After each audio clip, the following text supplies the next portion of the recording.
Empezamos una nueva edición de Café Mercosur, este espacio en el que nos proponemos analizar la realidad de los países de la región con un foco en los aspectos jurídicos. Hacemos este programa desde Rosario, Argentina, quien les habla, Osvaldo Di Princio y Daniela Burlini, y de San Pablo, Brasil, Ramiro Cayano Blanco. Este programa se transmite por RCA, radio oficial de Resistiendo con Aguante, y también por la radio Las Voces del Muro. Los programas anteriores se encuentran en iVoox y en iTunes como Café Mercosur. También nos pueden encontrar en www.cafemercosur.com y en las redes sociales, Facebook y Twitter, también como Café Mercosur. Bueno, aquí estamos en otro encuentro de Café Mercosur, el número 90, el que les habla desde San Pablo, Ramiro, y desde Rosario, Daniela Burlini y Osvaldo Di Princio. ¿Cómo les va, gente? ¿Cómo están? ¿Qué tal, Daniela? ¿Qué tal, Ramiro? ¿Cómo estás? ¿Cómo están, chicos? Bueno, Daniela, felicitaciones. Supimos que aprobaste un examen muy interesante hoy con una nota realmente digna de felicitaciones, así que toda nuestra congratulación. Bueno, pero que no salga de Latinoamérica, Ramiro, por favor. Bueno, está bien, lo mantenemos en secreto. Bueno, gracias, chicos. Bueno, vamos a comenzar entonces con un tema que vamos a llamarlo una especie de refresh. Se refiere a la persecución que se hace contra las personas que, con algunas actitudes, digamos, simples y a veces hasta ingenuas, ¿no?, se manifiestan en contra del gobierno de Macri. En este caso nos vamos a referir a las sanciones que se estudian aplicarles a un grupo de empleados por haber escrito en la nieve Macri Gato. ¿Ustedes se acuerdan que nosotros hace 2 años atrás habíamos hablado de que a un trabajador por gritar Macri Gato lo había metido preso en Jujuy? ¿Se acuerdan? Sí. Que eso ocurría en la Jujuy de Morales, pero bueno, parece que no, que ahora se estudian sanciones para este grupo de trabajadores de la estatal Intercargo porque escribieron Macri Gato en el aeropuerto de Bariloche. Y en el gobierno dicen que esto es una falta grave, ¿no? Yo particularmente lo veo a este tipo de sanciones, este tipo de actitudes, con la libertad de prensa que se gozaba, no digo no solamente en el gobierno de Cristina Kirchner, en la cual se le decía absolutamente de todo y no se tomaba ningún tipo de medida disciplinaria, ni menos una medida judicial, ni nada por el estilo, menos la privación de la libertad, como hasta con los otros gobiernos, tanto de la Rúa, como de Menem, como de el propio Alfonsín. Nunca se vio desde la vuelta de la democracia una censura tan pero tan grande como es la que se ve ahora, ¿no? Donde hasta las personas, en algunos casos como el de Jujuy, por ejemplo, son privadas de la libertad. Sí, es rarísimo una persona que pueda opinar de un gobierno en un sentido o en el otro.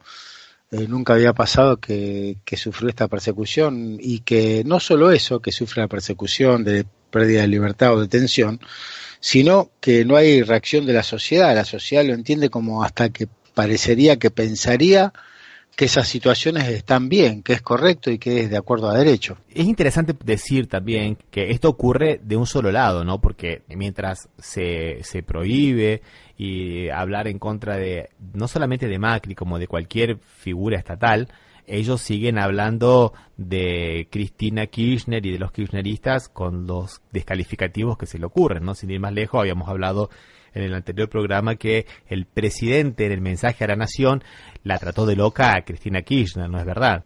Y vos, Daniela, inclusive hacías la notar que hasta en el decreto que vetó la ley que retrotraía el precio de las tarifas, la había citado a Cristina Kirchner en un acto totalmente innecesario, porque Cristina Kirchner no fue la única que vetó. Sí, como infantil me pareció a mí, una argumentación infantil, porque la ejecutiva anterior lo hizo, yo también lo hago, digamos, y utilizando más o menos el mismo argumento, que era inviable económicamente, ¿no? El mismo argumento.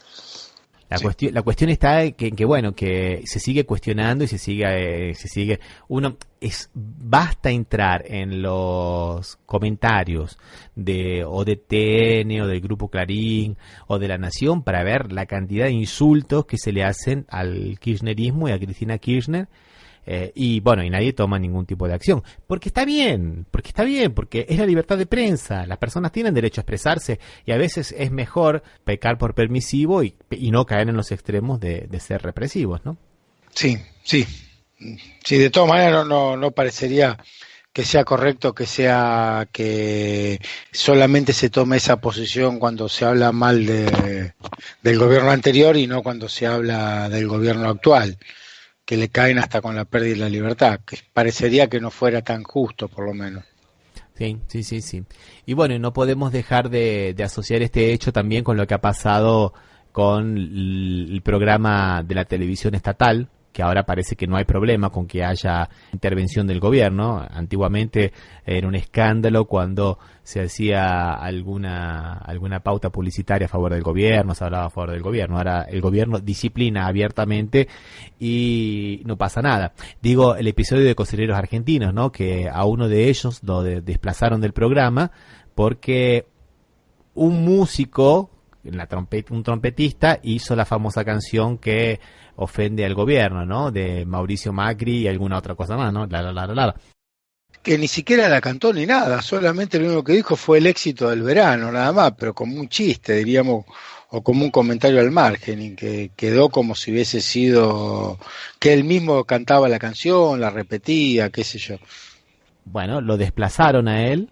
A los otros dos le hicieron pedir disculpas públicamente, medio con una forma humillante, y después, ahora el domingo pasado, se reconcilian con el gobierno, hacen un programa desde la Quinta de Olivos, en el cual participan nada más ni nada menos que la primera dama, la señora Aguada, y el excelentísimo presidente Macri, ¿no? Y eso está bien.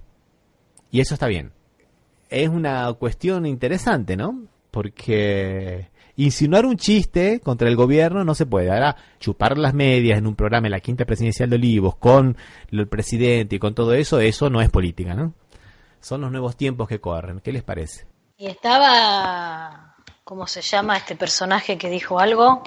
Estaba, el cocinero que lo habían cejado. Sí. Estaba así. Ah, mira, se cuadró.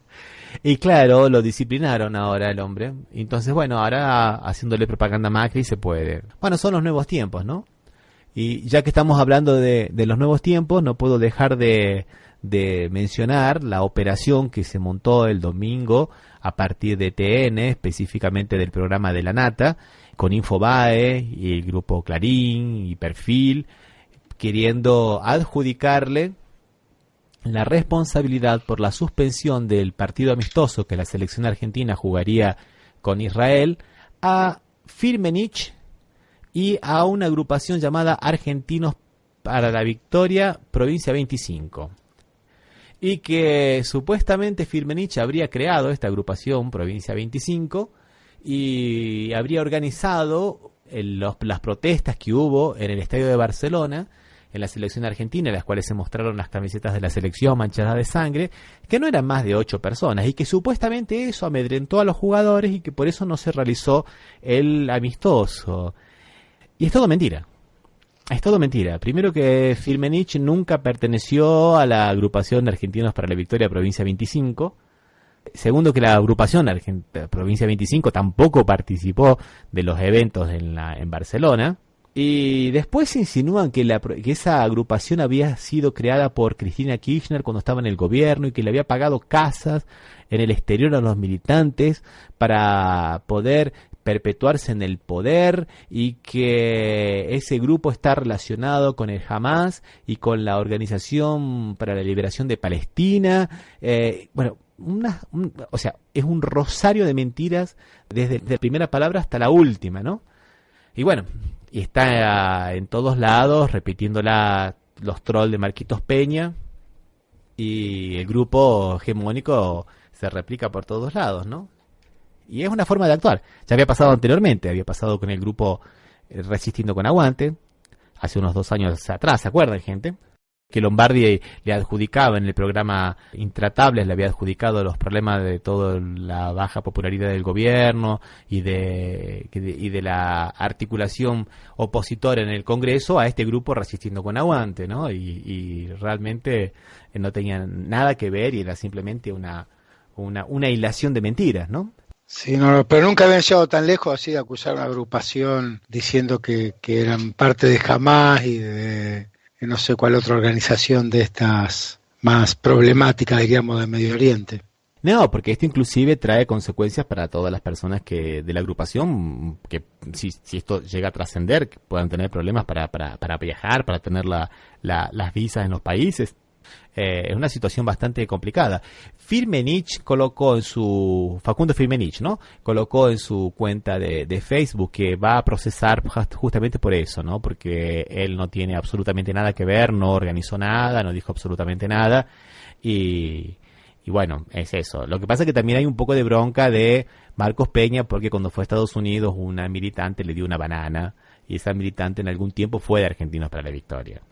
En la noticia aparece el nombre de esta joven y habría sido ella la que organizó por las redes sociales desde Estados Unidos toda esta movida contra la selección argentina y que habían amenazado a los jugadores de la selección argentina y que por esa amenaza Patricia Bullrich estaría estudiando negarle la entrada en Argentina a los estadios y mandar la lista de esos 3 militantes que se identificaron a Rusia para que no puedan ingresar a los partidos del Mundial. Pero es una barbaridad. Primero que esos 3 militantes no los conoce nadie, no se saben quiénes son. Pero es toda una mentira absoluta, ¿no? De todas maneras, lo que vos dijiste me recuerda cómo se mide con distinta vara las mismas situaciones.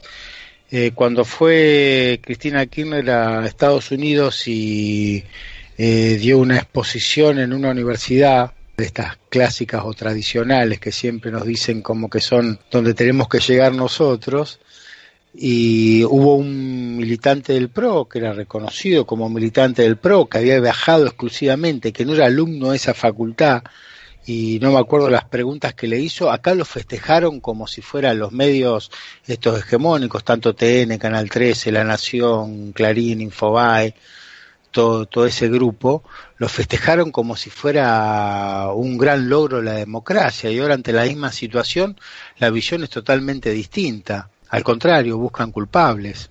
Muy bien recordado, Osvaldo, ese tema. Ese militante que viajó a Estados Unidos, en este momento es miembro del gobierno. Después que integra el gobierno, sí. Cuando te escuché hablar me recordé que también en este momento ya está integrando el gobierno.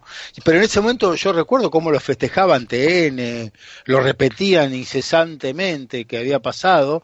Y era un argentino que vivía en la Argentina, no era ni alumno de esa universidad. Sí, y que había hecho una pregunta que Cristina se le respondió muy bien, además, no la había puesto en aprietes, ni apuros, ni nada, ¿no? Y un poco también creo que esta noticia que vos decís, Ramiro, también, o sea, se podría emparentar con lo equivocado que era jugar un partido en Jerusalén en este momento, con independencia de que si el deporte en algún momento puede ser considerado como una acción política o como sea, utilizar a Jerusalén para hacer un partido donde desde que Israel, luego de tener desde el 48 como capital Tel Aviv, ahora decide que la capital sea Jerusalén, que es una ciudad santa para 3 religiones, para los musulmanes, para los judíos y los católicos, usarlo para hacer un partido realmente y hacerlos ir al muro de los lamentos como un hecho político, realmente era un despropósito, o sea, no tendría que haber pasado nunca, con independencia de lo que pasó o no pasó delante,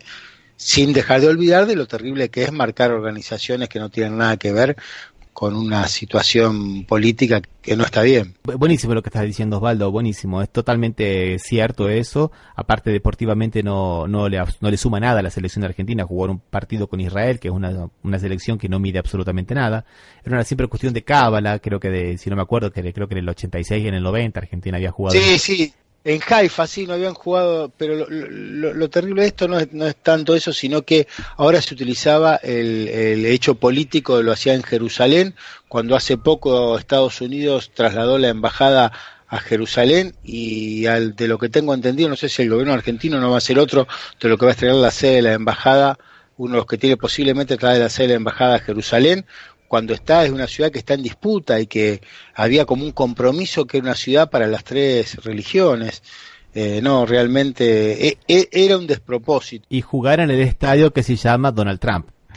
Eso no lo sabía. Eso no lo sabía tampoco, que era Claro. Donald Trump. Claro, porque Israel, como retribución a que Estados Unidos transfirió la embajada para Jerusalén, le agregó al nombre del estadio Donald Trump. Realmente no sé qué ser más genuflexo. Y ahora que uno escucha reiteradamente que dicen que no, era un partido deportivo, diríamos un enfrentamiento deportivo, no era político. ¿Y cuál era la razón de hacer ir un día antes a los jugadores para que vayan al Muro de los Lamentos, que sí es una imagen política, porque el día sábado estaba cerrado, entonces los hacían viajar 24 horas antes para que vean y para que ellos puedan exhibir públicamente que los jugadores de la selección argentina, con los millones que tienen, iban al Muro de los Lamentos como en cierta medida avalando la política de Israel, no de los judíos, la política de Israel sobre los vecinos, claro, del Estado de Israel sobre los países vecinos que están pasando las de Caín, ¿no? Qué bueno que colocaron eso, porque es el Estado de Israel, y cuando hablamos del Estado de Israel hablamos de la mayoría, pero no podemos dejar de mencionar a la gran minoría, que es una gran minoría, que se opone a la política del gobierno de Israel, que es muy fuerte esa minoría, de que es muy fuerte y que ha hecho manifestaciones multitudinarias que han llegado hasta el 500.000 de personas oponiéndose a la política del Estado de Israel con relación a los palestinos. Es interesante lo que coloquen y no tiene nada que ver con la religión, ni con la religión ni con el pueblo judío. Es una política de estados, del gobierno, ¿no? Del gobierno que mañana puede cambiar, ¿no? Sí, seguramente. Bueno, hacemos una pausa musical. ¿Qué les parece? Escuchamos una canción. Dale. Hoy les voy a proponer que escuchemos una canción antigua, de el año 1976, me parece, de una banda de folk rock argentino llamada Aucán. Vamos a escuchar una canción llamada Canto al Cid. Dale.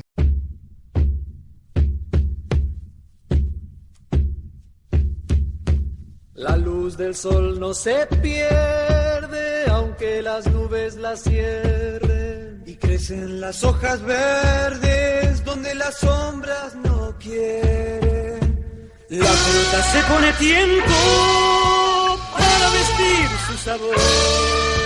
Los hijos que van llegando cada vez miran mejor. Por eso canto así, que grita el viento, contra tanto lo que quiere nuestro silencio. Por eso canto así, que trae tu aliento, contra tanto lo que frena mi movimiento.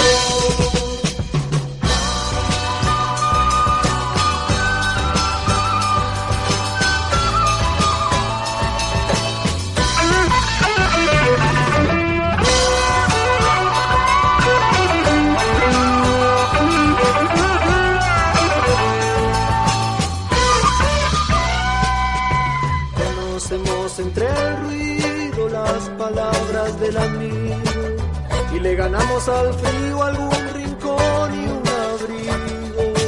Junta fuerza la tristeza y deja en verdad los errores. Si hacen futuro tus manos, toman sentido las flores.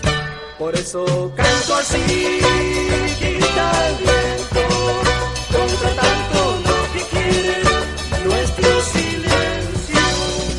Por eso canto así, que trae tu aliento, contra tanto lo que frena mi movimiento.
Bueno, continuando entonces ahora con el programa, con las noticias, vamos a ver una noticia que también podemos decir un refresh, porque esto lo habíamos tratado inclusive en varios programas anteriores.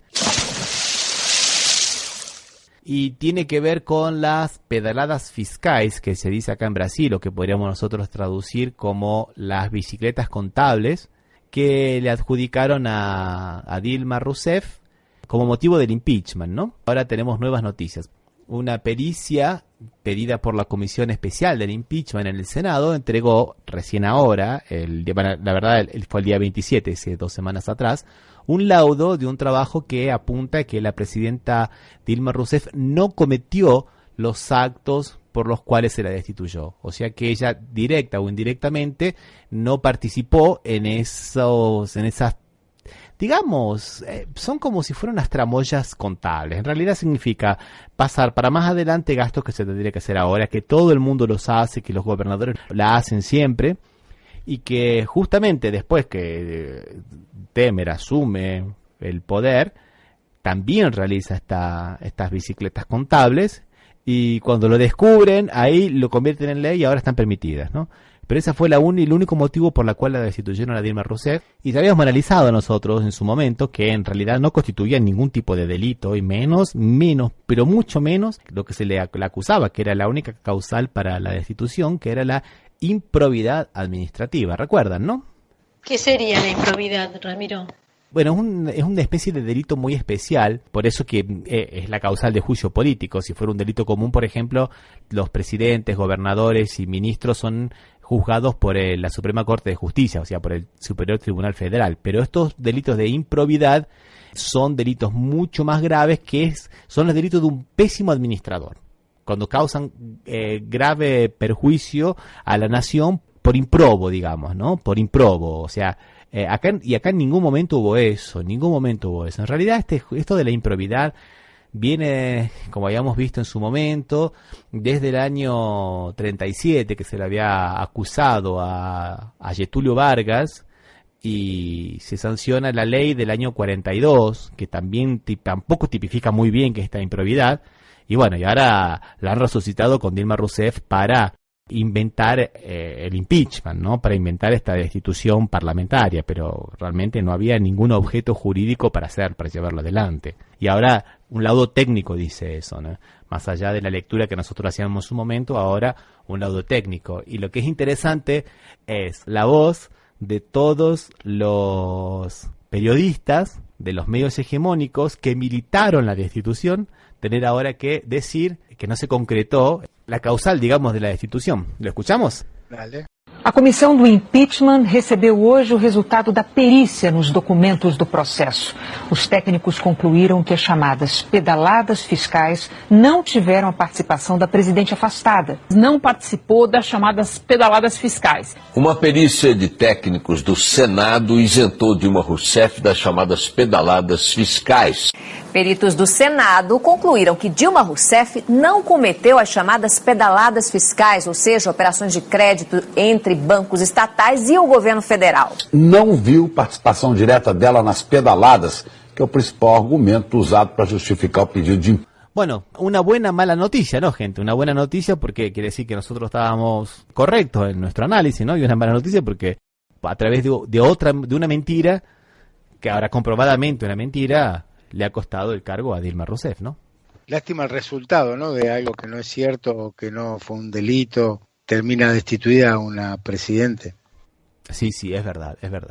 Y bueno, y siguiendo un poco con Brasil, y antes de empezar a hablar del tema principal que nos tiene preparado Daniela, me gustaría comentarles una noticia que ha ocurrido el lunes 11 y que tiene que ver con Lula, que está preso, hace más de 2 meses que está preso, y de alguna manera con el Papa Francisco, porque el asesor del Papa Francisco, Grabois, vino a visitarlo, traerle palabras del Papa, inclusive un rosario del Papa, y no lo dejaron entrar, la justicia no lo dejó entrar, a pesar de que ya había negociado esa visita, no era una cosa inesperada. Y bueno, nuevamente la justicia, en otro acto de arbitrariedad, le impide la visita, ¿no? viene del Vaticano específicamente para eso y se vuelve con las manos vacías cuando ya tenía el visto bueno. O sea, este tipo de desgastes, yo no sé qué pretenden. Yo la verdad que no sé qué pretenden. ¿Qué piensan ustedes? Supongo que estaría relacionado con la figura pública del Papa, figura pública internacional del Papa, que estaría avalando en cierta medida, no sé si la detención equivocada de Lula, pero por lo menos que lo está apoyando en su situación. Supongo que debe ser eso, no sé, no conozco mucho la idiosincrasia del pueblo brasileño sobre estos temas con respecto al Papa. En realidad, yo les digo que puede tener algún tipo de problemas, inclusive diplomáticos, porque aunque Juan Grabois no revista la calidad de nuncio papal, no deja de ser un nuncio papal. Él traía un texto escrito de mano propia del Papa, además de un rosario. O sea, es un enviado, digamos. También que es un enviado no oficial, oficioso, digamos, ¿no? Me parece que por ahí el cerco que le quieren hacer a Lula, después de que está prácticamente único y solo en las encuestas de opinión, en la carrera presidencial, y que posiblemente no lo dejen participar, y que el motivo de la prisión de él es justamente por su popularidad. No sé si ustedes se enteraron en Argentina que ha salido una negociación espuria por la cual le permitirían a Lula estar en libertad si él renunciase a su candidatura presidencial. No sé si se habían enterado en Argentina de ese detalle. No, ¿cómo fue? ¿Cómo fue? A ver. Sí, le ofrecieron extraoficialmente desde sectores altos de la justicia, algunos mensajeros del Superior Tribunal Federal, se supone, dejaron en libertad si él renunciase a la carrera presidencial, su intención de ser presidente, ¿no? O sea, con lo cual el derecho, como vemos, se fue al quinto de los infiernos, ¿no? Sí, sí. También hay otras internas que se juegan acá, ¿no? El candidato opositor de Lula, Alckmin, es también bastante próximo del Opus Dei, ¿no? Que justamente sabemos muy bien que está enfrentado con Papa Francisco, ¿no?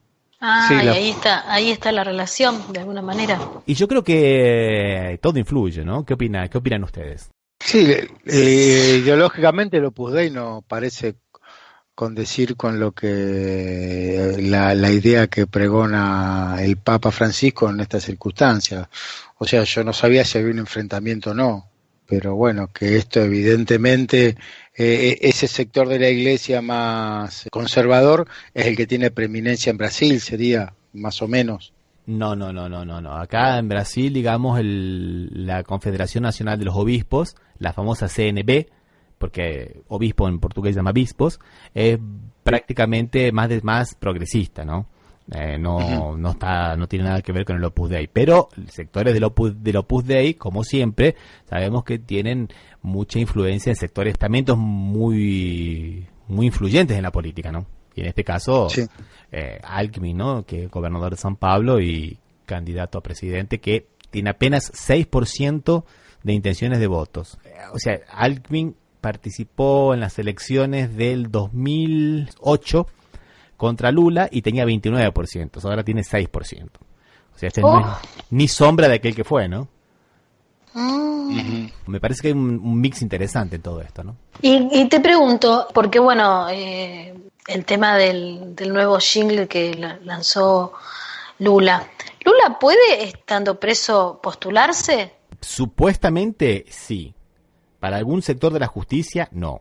Y ese sector de la justicia que dice que no es el más casuístico, que es el Tribunal Superior Electoral. La presidenta Carmen Lucia, que es la presidenta, digamos, de la instancia máxima, dijo que podía presentarse estando preso, como ya ocurrió con algunos otros candidatos.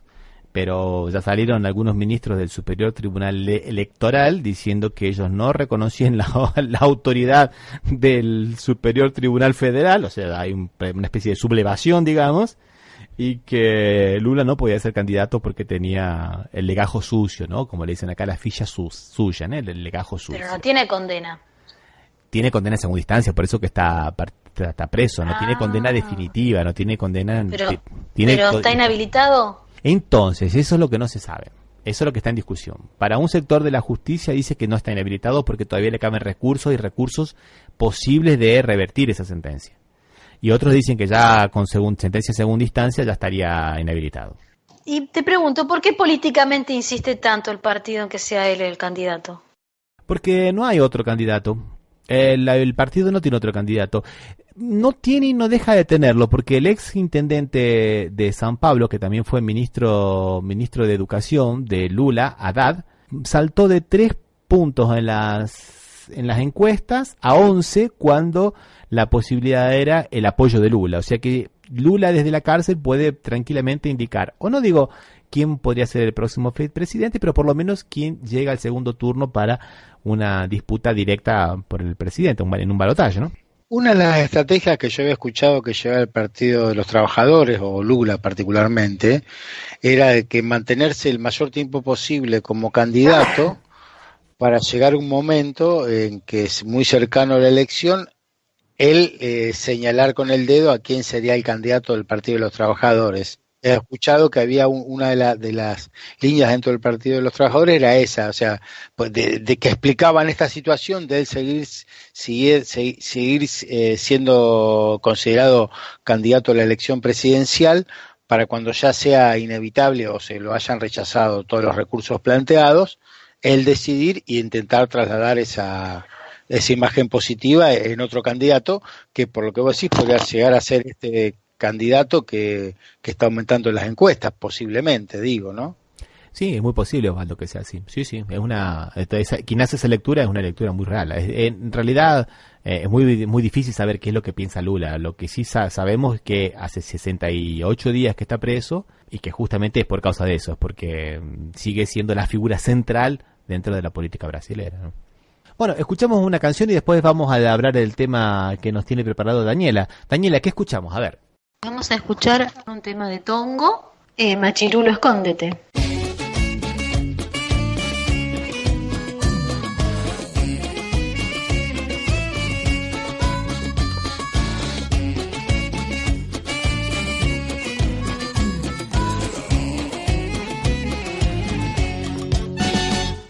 Somos las megas ardiendo, somos la rabia y la voz.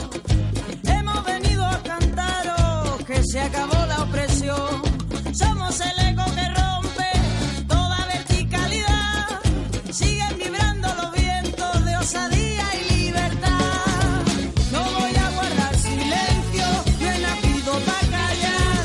Ocupemos los espacios que nos quisieron negar. No soy madre por defecto, ni he nacido para esperar. Le construyo los cimientos del sistema patriarcal.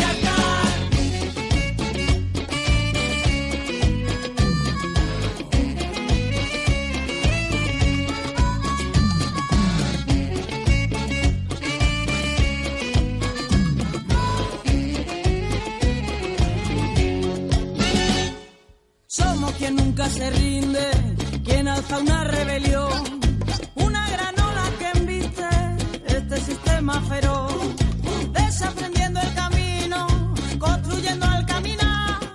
La libertad se conquista con las ganas de luchar. Llámame loca del coño, no me puedes detener. Feminaz y me han parido, machirulo, escóndete. Llámame loca del coño, no me puedes detener. Feminaz y me han parido, machirulo, escóndete.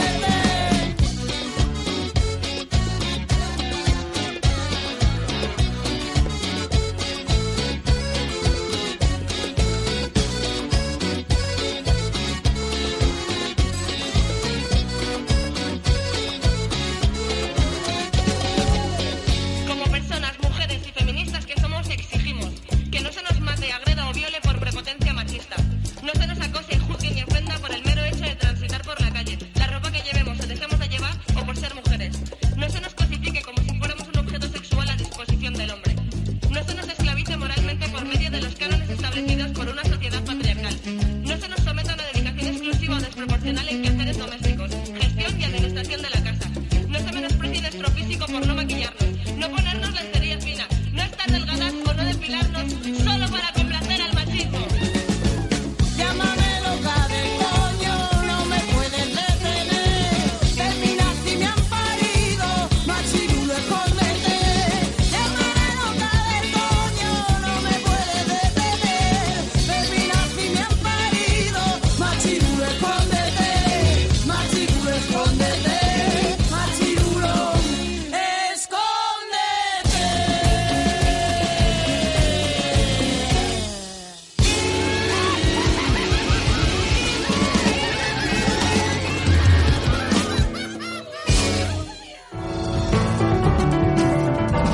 Estás escuchando Café Mercosur por las radios RCA, Resistiendo con Aguante Oficial y Las Voces del Muro. Bueno, y ahora siguiendo con el programa, vamos a hablar de un tema muy candente en Argentina y también en el mundo, pero de alguna manera esta última semana ha sido de mucha actualidad en Argentina, que es el tema de la marcha del Ni Una Menos en la semana pasada, que si no me equivoco ha congregado 500.000 de personas en Buenos Aires, ¿no es verdad, Daniela? Sí. Y ha también generado y suscitado muchas polémicas en el país, ¿no? Es la cuarta marcha de Ni Una Menos que se realiza consecutiva, ¿no? Claro, porque se toma la fecha el 3 de junio de 2015, que fue el femicidio de Kiara Páez. A partir de ahí surge el movimiento ya porque ya digamos por el hartazgo. Se fueron digamos ampliando las consignas. En 2015 fue Ni Una Menos, 2016 fue Vivas Nos Queremos, en 2017 fue Basta de Violencia Machista y Complicidad Estatal, y llegamos a este año se hizo el 4 de junio en Buenos Aires, acá en Santa Fe, en Rosario se hizo el 3, y ahora se plantea sin aborto legal, no hay ni una menos, no al pacto de Macri con el FMI. O sea, se incorpora al planteo de Ni Una Menos la cuestión del aborto legal y estar en contra de la política económica y del FMI. Desendeudadas nos queremos. Claro. El tema es que esto ha generado una situación conflictiva de los familiares, las víctimas atravesadas por el femicidio, que no se identifican con la consigna de que sin aborto legal no hay ni una menos. Entonces, algunos hablan que se rompió, que se fracturó el movimiento de Ni Una Menos. Hay dos mamás, la mamá de Ángeles Rauso y la mamá de Kiara, que estaba embarazada cuando la matan, que ellas están en contra de la despenalización del aborto y también están en contra de que se articule la consigna a favor de la despenalización del aborto superpuesta con la de Ni Una Menos, porque ellas no están de acuerdo, y ahí se arma todo también otra cuestión que la someto a consideración de ustedes. Si las cuestiones individuales o los pensamientos personales pueden proyectarse hacia todo un colectivo, porque estas señoras se presentan, digamos, con el lógico y, digamos, con la solvencia de ser víctimas del femicidio de sus hijas, y con la autoridad moral de, por ser víctimas, oponerse a la marcha bajo esa consigna. Por supuesto salieron en todos los diarios, ¿no es cierto? Y a mí me parece que es un poquito de falta de solidaridad y falta de empatía con el reclamo, y erigirse como que únicamente tiene preponderancia y el dolor de esta gente, cuando realmente es gracias a la sororidad de las otras mujeres surge el Ni Una Menos, ¿no es cierto? No sé qué les parece, ahí hay una cuestión donde lo individual se puede, digamos, filtrarse en la pretensión colectiva y hacer trastabillar todo el planteo colectivo, o lo individual puede oponerse, digamos. A mí me parece que estuvieron, digamos, muy egoístas las personas que se oponen a esa marcha, inclusive en Rosario familiares se sintieron doblemente victimizados, porque ellos no estaban de acuerdo con la consigna del aborto y tampoco con la consigna de no al FMI, o sea, desendeudadas nos queremos, vivas nos queremos y aborto legal, cerrándose solamente en el planteo de Ni Una Menos y de justicia. Hay el movimiento es muy amplio y cada vez se suman diferentes miradas. Lo que sí es que, gracias a esto se pudo, me parece como que estamos en una situación de visibilización de los derechos de las mujeres como nunca se vio en la Argentina. No sé qué les parece a ustedes. Lo primero que se me ocurriría decir, Daniela, que lo que vos planteás un poco de la cuestión de lo colectivo, lo individual y versus lo colectivo, es una cuestión, digamos, bastante utilitarista, porque bueno, yo soy hombre y quién soy para opinar en esos temas de mujeres, pero ver una foto de 500.000 de personas como las que se vieron, realmente teñida de verdes por los colores verdes de la vestimenta de las personas y los pañuelos verdes, me dice que es altamente simbólico y altamente representativo. O sea, fue unas marchas, no sé, a ver si me equivoco, Daniel, ayúdame en esto. Creo que fue posiblemente una de las marchas más multitudinarias que hubo de las 4. Y el hecho de que todas estén de alguna manera con el color verde, con el que representaba la campaña a favor de la despenalización del aborto o de la libertad de elegir tener un hijo o no, me parece que eso ya habla de por sí de una representatividad muy grande del movimiento, ¿no?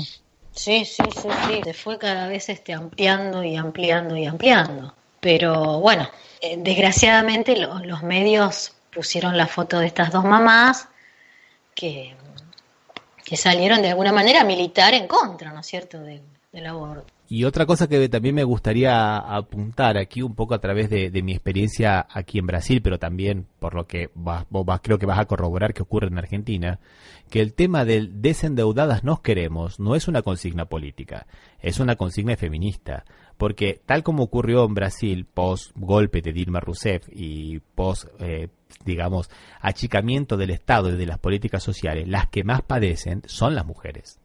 Por eso que el no al FMI es en defensa propia de las mujeres, porque si bien los hombres también vamos a padecer esas consecuencias negativas de la política económica que nos va a imponer el FMI, las que más padecen siempre son las mujeres, ¿no es verdad, Daniela? Por supuesto, eso es lo que dicen, que somos las más pobres de las pobres, las mujeres.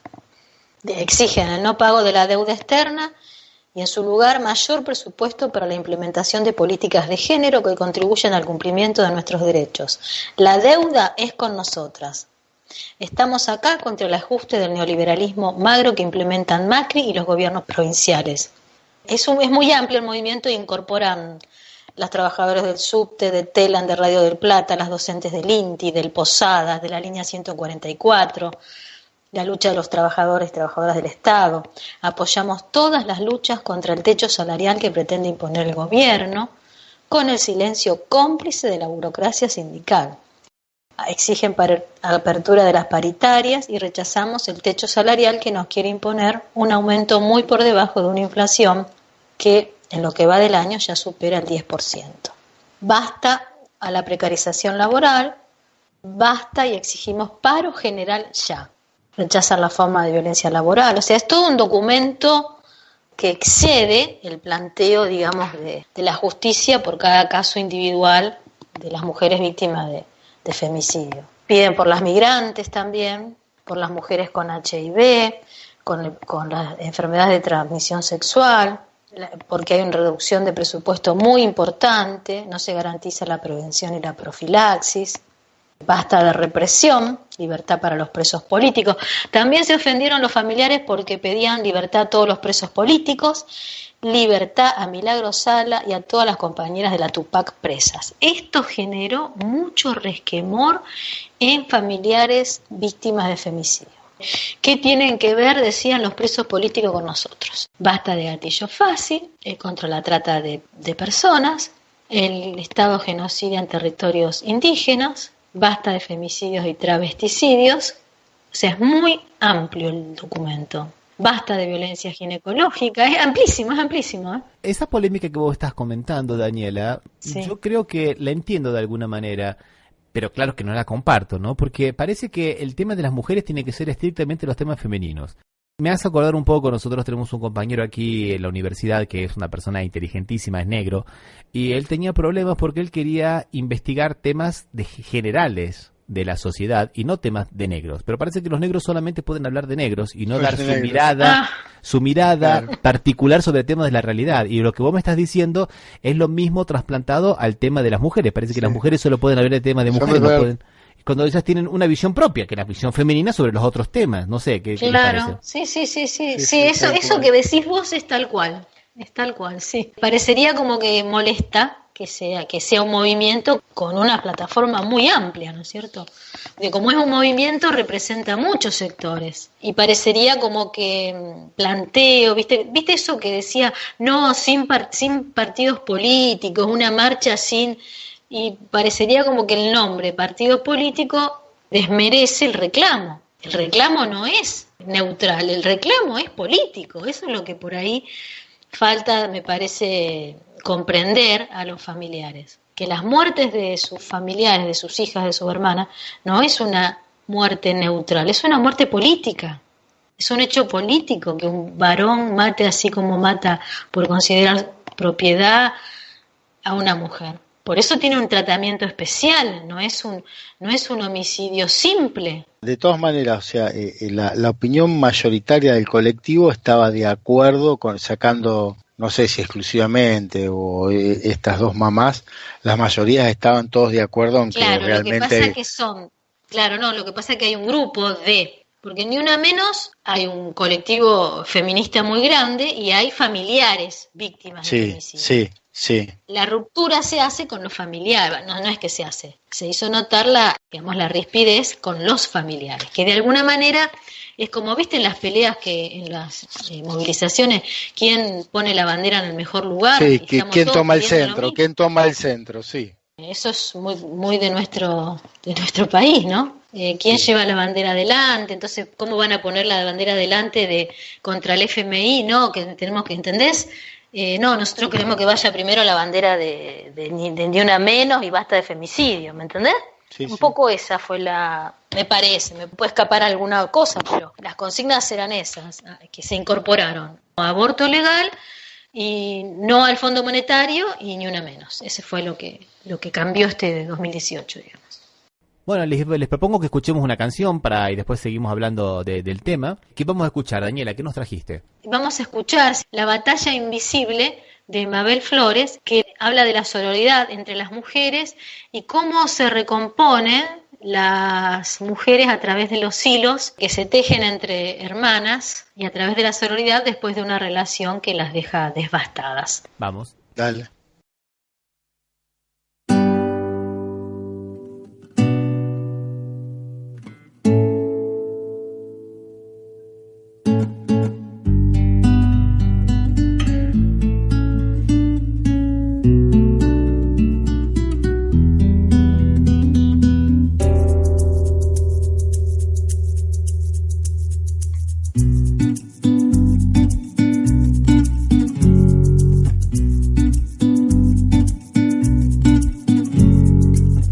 Sabemos todas que ya no estás pa' cuentos, que pasado este tiempo ya te sientes mejor, que ya no necesitas estar con mucha gente, solo salir a la calle, gritarle a la vida, cambiar las reglas y echar otra partida para ganar la batalla invisible, para ganar la batalla invisible. Hay que respirar llegando adentro,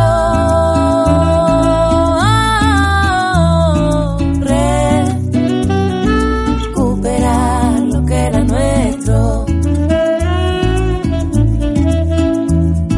ser el reflejo de aquello que queremos ser y no podemos, y reponernos de las balas de hielo. Que esto ya lo has vivido, que no es la primera vez. Ya sabes que no va a ser fácil levantarse después de caer, de reconstruirte con los pedazos que quedan de ti. Son las cosas tuyas, pero estamos juntas y la muerte no es más que vivir.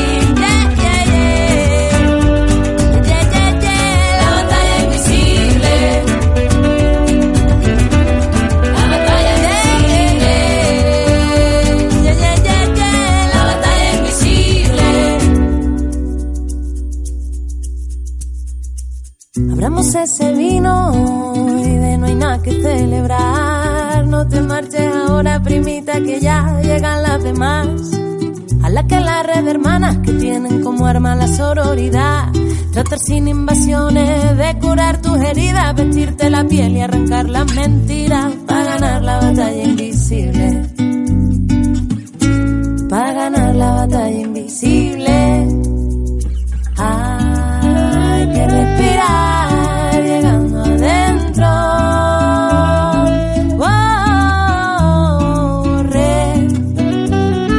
recuperar lo que era nuestro.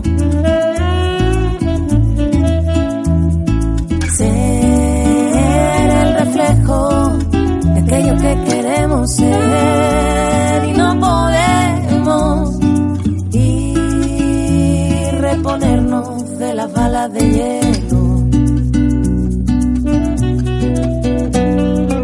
Que esto ya lo has vivido, que no es la primera vez, ya sabes que no va a ser fácil levantarse después de caer, que reconstruirte con los pedazos que quedan de ti. Son las cosas tuyas, pero estamos juntas y la muerte no es más que vivir. Yeah, yeah, yeah. Yeah, yeah, yeah. La batalla invisible. La batalla invisible. Yeah, yeah, yeah. La batalla invisible. Así que levántate y abraza tu cuerpo desnudo, rompe el silencio y saca para afuera que habita en tu ser. Así que levántate y abraza tu cuerpo desnudo. Vamos a tejer puentes de mujer a mujer, que esto ya lo has vivido y que no es la primera vez. Ya sabes que no va a ser fácil levantarse después de caer, que reconstruirte con los pedazos que dejan de ti. Son las cosas tuyas, pero estamos juntas en la batalla invisible. La batalla invisible. La batalla invisible. La batalla invisible. Bueno, Daniela, antes de que continuemos hablando del tema del aborto, ¿por qué no nos recordás, digamos, qué es el tema de una palabrita que has nombrado varias veces, que es la sororidad? Bueno, es un planteo articulado por las feministas que, a diferencia, que está tomado dentro del derecho político, digamos, con el surgimiento del Estado moderno. Te acordás que se decía fraternidad, libertad, equalidad y fraternidad. La fraternidad es entre frates, entre hermanos, y como nosotras las mujeres quedamos excluidas en la Constitución del Estado moderno, porque no teníamos, eran los derechos del hombre y del ciudadano y las mujeres afuera. Sí. Entonces, para contraponer a esa fraternidad se habla de la sororidad, que es la hermandad entre mujeres. Son los lazos solidarios que se deben gestar entre mujeres, rompiendo el mandato patriarcal de que las mujeres debemos competir entre nosotras para, entre algunas cosas, suponete un ejemplo burdo, los concursos de belleza, competir para tener el mejor cuerpo, competir, digamos, para obtener el macho alfa, competir permanentemente. A las mujeres se nos enseña, no se nos enseña a ser compañeras y la sororidad entre nosotras, sino todo lo contrario. Siempre cuando hay un varón, se nos enseñó a competir por ese varón, por el padre, por un amigo, por un hermano. En el caso de las parejas, ¿no es cierto? La competencia, generalmente no hay nada de sororidad cuando hay una relación triangular, ¿no es cierto? Donde las dos mujeres compiten a ver si, para quedarse con el macho alfa, que después ninguna de las dos lo quiere al final, ¿no? Puede ser, digo. Esa es la cuestión con la sororidad, que está muy instalada ahora y se escucha mucho y se ha, como, no sé, se han apropiado muchas personas del término y se escucha mucho en los medios. No sé si ustedes lo han escuchado cuando escuchan hablar en la tele o en la radio. Bueno, aquí en Brasil ese término no lo he escuchado, sinceramente. No. Acá sí, porque acá, digamos, a través de la cuestión de los debates por el aborto, se presentaron muchas mujeres feministas y explicaron lo que era la sororidad, que también tiene que ver con la sororidad de que las mujeres que estamos a lo mejor pidiendo el aborto, no seamos mujeres que nos vayamos a beneficiar con el dictado de esa ley, porque no estamos en periodo fértil, y porque ya nuestro periodo, o sea, no nos beneficia directamente, no lo estoy haciendo por un acto individual, con una pretensión, de alguna manera, por un interés egoísta, propio. Puede ser. Claro, lo hago porque estoy pensando en las generaciones futuras, en las adolescentes que vienen, en las que están y en las que vendrán, y en las que no están, que se murieron por los abortos clandestinos. Que mucha crítica dicen, y todas las que están ahí, dice, ya ninguna se lo va a hacer porque son todas viejas. Bueno, pero la razón de ser de que las que piden el aborto tal vez no se lo hagan es porque pasaron por situaciones de que tuvieron que vivir del aborto clandestino, ¿no es cierto? Que es lo que es un logro de la campaña nacional por el aborto, quitar el peso de la culpa a las mujeres que hemos abortado. Eso es una campaña, la campaña ya en eso es un éxito, porque hoy las mujeres hablan libremente del tema. Antes era una cosa que se mantenía en secreto, que generaba mucha culpa, que ni las amigas más cerca por ahí lo sabían, y ahora no, ahora está la campaña Yo Aborté, y te puedo asegurar que eso sirvió para sensibilizar muchísimo a las que dicen yo nunca voy a abortar o nunca abortaría, y a las que les puede pasar, ¿no? Tenemos muy poquito tiempo, Daniela. ¿Por qué no nos actualizás un poco a propósito cómo está el tema del aborto en Argentina? Esta semana hay un debate interesante en la Cámara de Diputados, ¿no? Ana, el miércoles creo que es, ¿no es cierto? Sí, el miércoles. El miércoles, y bueno, ustedes saben más que yo porque están más en las cuestiones de los candidatos y los números, saben más que yo. Sí, hasta donde escuchaba puede ser que todavía estén a unos 7 votos, 8 votos aparentemente de que se pueda votar en diputados. Lo que yo escuché es que posiblemente el no a la digamos a la libertad de elección, o sea, a la modificación de la ley, tendría algunos votos más que el sí, pero lo que pasa es que como hay muchas presiones, mucha gente que realmente tiene la intención de votar por el sí, como muchos candidatos han cambiado su posición, inclusive, un poco por lo que vos decías, Daniela, ¿no? Si bien están en contra del aborto, están a favor de que haya libertad, de que las personas puedan elegir, principalmente cuando se sabe que mueren tantas mujeres por abortos clandestinos, ¿no? Entonces, hay ¿Y en Brasil cómo está, Ramiro? 2 minutos antes que termine el programa. No se toca ese tema. Ese tema es un tema tabú, no se toca, solamente los colectivos feministas lo tratan, pero prácticamente es un tema tabú acá, prácticamente no se ¿No toca. podrá haber una ola expansiva de Argentina a Brasil que llegue? No llega nada. No, yo te digo la verdad, esto es una impresión mía, pero dentro de los colectivos más progresistas, la noticia del plebiscito en Irlanda repercutió mucho y repercutió muy favorablemente. Entonces esa noticia en Irlanda fue, digamos, muy festejada aquí, pero claro, en esos sectores, digamos, más progresistas. Entonces, lógicamente que si en Argentina se modifica la legislación y se tiene una legislación más permisiva hacia la libertad de elegir, claro que va a influir, ciertamente va a influir.